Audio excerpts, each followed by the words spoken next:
Hi, my name is Heidi Postuma and I'm a real estate agent here in Christchurch, New Zealand. If you like knowing anything about buying or selling real estate here in New Zealand, then I think you're going to like it here.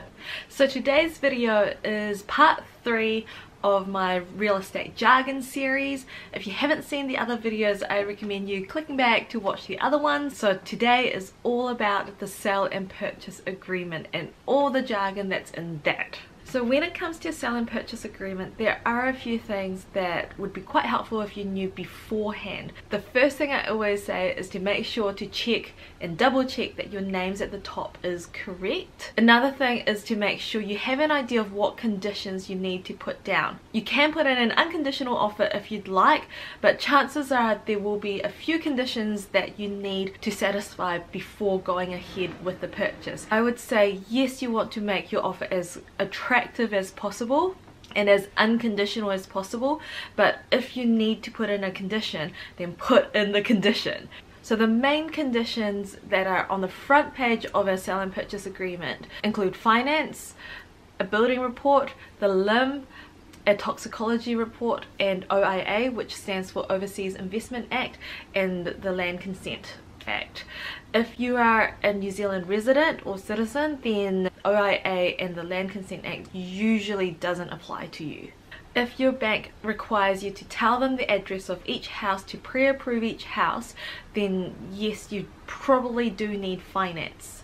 If there wasn't a vendor supplied building report or LIM report, then I would suggest that you check yes for those. For me personally, it would give me a peace of mind knowing that there weren't any hidden defects in the house or any big developments about to happen in the area that I didn't know about, which is what the LIM would show. So what a LIM is, it's everything that the City Council knows about the house. In terms of a toxicology report, if the property was previously used as a rental, then you might want to have one done, but I would suggest you check with your lawyer just to see what they would advise you on, because this really is a case-by-case basis. Within the sale and purchase agreement, there should also be a clause giving you 5 to 10 working days to sort out your insurance, and also to make sure that the sale and purchase agreement is subject to your lawyer's approval. A large chunk of the sale and purchase agreement are general terms of sale. This is standard across all sale and purchase agreements, and this is something that your lawyer can read through. If you'd like to read through it before you sign the sale and purchase agreement, ask the real estate agent for a copy of the sale and purchase agreement just so that you can read through it. Some people like to do that, and that's absolutely fine. Another thing I would recommend you doing is to check the chattels list, which is usually found towards the end of the sale and purchase agreement. Everything that is listed in that chattels list is expected to be in working order on settlement day. A couple of days before the settlement day, you'll get the opportunity to do a pre-settlement inspection, and that is your opportunity to go into the property to check through the chattels list and to make sure everything on that chattels list is in working order. If anything isn't working at your pre-settlement inspection, then make sure you tell your lawyer. Your lawyer will then tell the vendor's lawyer to make sure it's rectified before settlement day. Lastly, I thought it might be helpful if I ran through how the process of an offer works from when you fill in a sale and purchase agreement right through to settlement date. So when you fill in a purchase agreement and it gets accepted, that means that the vendor wants to work with you. Then from there, you have 5 to 15 working days, depending on what conditions you put down, to make sure that all your conditions that you've put down in the sale and purchase agreement gets met. So that might be a case of you going to the bank, making sure that the bank has approved the property that you want to purchase, making sure that you get a builder in to do a building report, all those conditions that we talked about before. You've got 5 to 15 working days, depending on what you put down in the contract, to meet those conditions.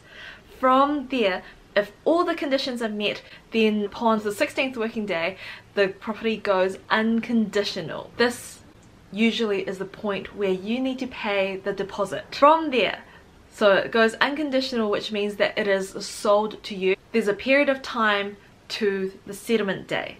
Now, How long that period is depends on what you've put down in the sale and purchase agreement. It may change because by law anything can change if it's mutually agreed upon. So you and the vendor might come to a mutual agreement through your lawyers that you want to bring that settlement date forwards, or most likely the settlement date is okay because you've both agreed to it, but how long that is depends on what you've put down in the sale and purchase agreement or what you and the vendor has agreed upon. Settlement date is when the keys change over and you have to pay the rest of the sum. So how that works is on settlement date your lawyers will finalize all the paperwork and then the vendor's lawyer will release the keys. And that is when you get the keys and you can start moving in. So the key things to remember is sale and purchase agreement, you fill in an offer, it gets accepted, you have 5 to 15 working days to fulfill all those conditions that you've put down in the sale and purchase agreement.